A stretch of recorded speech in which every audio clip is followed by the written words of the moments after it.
Gusto niyo, gusto niyo.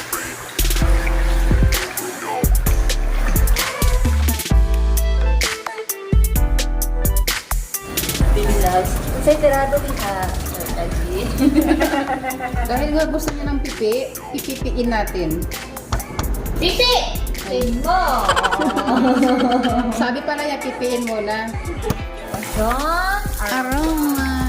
Mga mare, yung finished product ng arroz caldo ni Kumaring Che. So ito yung presentation na ginawa niya kanina.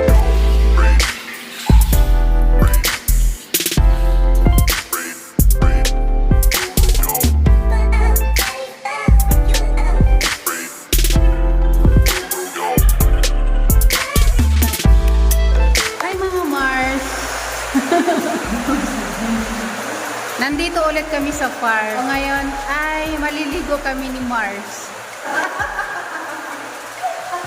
At nandito na kami sa loob ng banyo at kami ay magbabanlaw. Laban-laban daw, na? Ano ay sana eh. Ang gamit.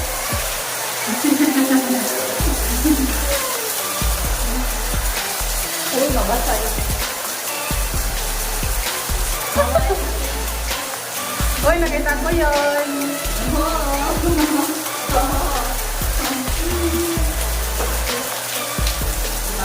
I wanna kiss, kiss, kiss.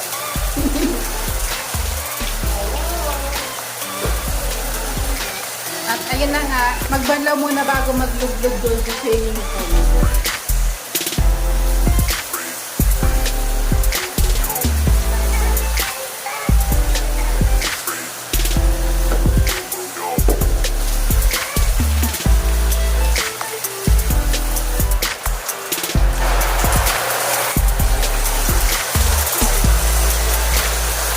Excited na ako.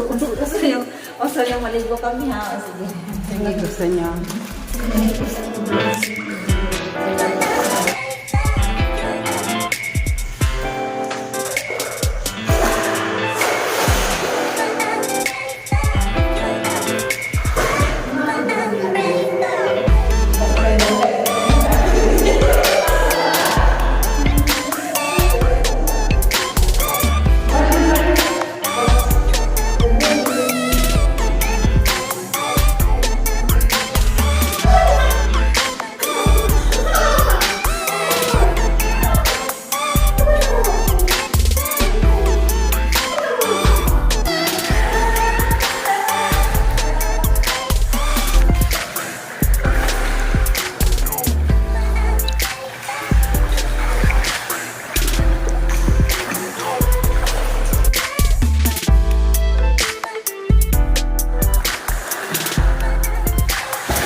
Maligo mga Mars, naisipan namin magluto ng arroz caldo dahil nga may nag-request ng arroz caldo at siya ay magluluto ng arroz caldo at ito yung manok dahil matigas pa.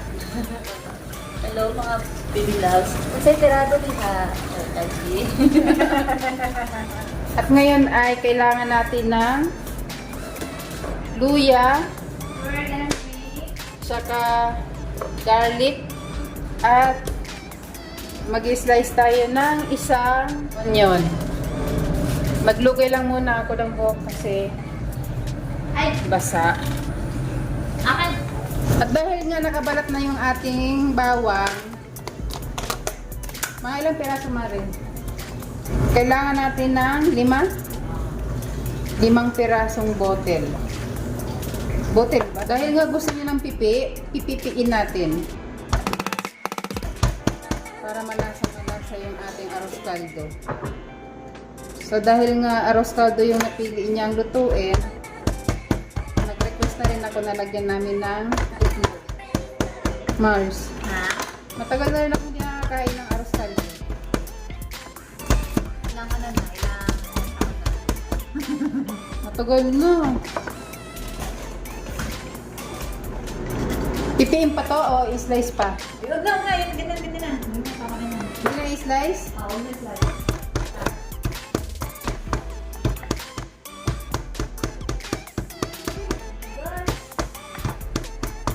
Legit talaga kapag nag-swimming kayo, tapos pag-ahon nyo. Nakakagutom talaga. Samantala, kumain muna tayo, di ba? No?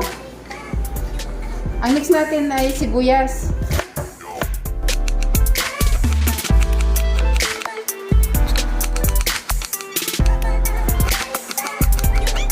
Kaya mo yan. Lahat itong luya. At susunod natin ay luya.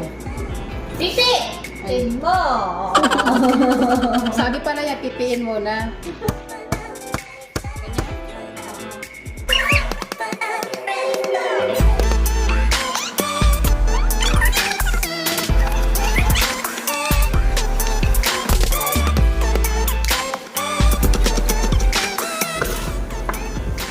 Ayan yung kailangan niyang sangkap. So, mamaya mag-slice ako ng dahon ng sibuyas para pang toppings. So, ayun. Tapos na ako dahil siya ay frozen pa yung manok. Ayun. Pilit niyang pinapalambot. Magkakape muna tayo mga Mars. At mag-slice na ako ng dahon ng sibuyas para madali.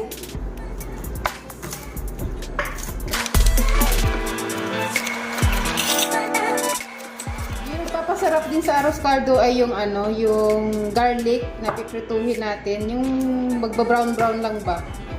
Tapos itatoppings mo sa arroz caldo.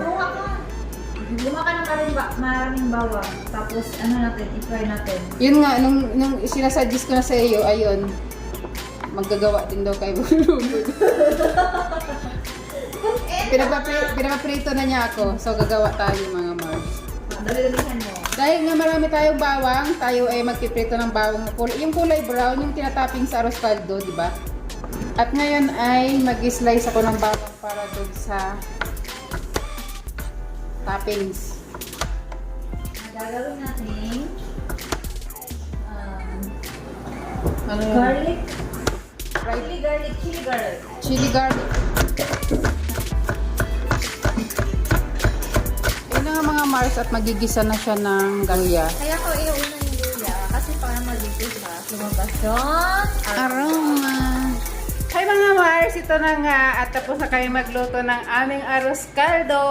So ipapakita ko sa inyo. So, wag nyo na ang pansinin yung aking background dyan. Ito na nga mga Mare, yung finished product ng arroz caldo ni Kumaring Che. So ito yung presentation na ginawa niya kanina. So nagpaalam na ako sa kanya na pupunta lang ako sa loob, pero pagbalik ko ito na yung ginawa na niya. Salamat Kumaring Che. So tara na, kain na tayo at tayo ay gutom na rin. Tara mga Mars, kain na tayo. Kain tayo mga Mars. vlog is like talaga, no?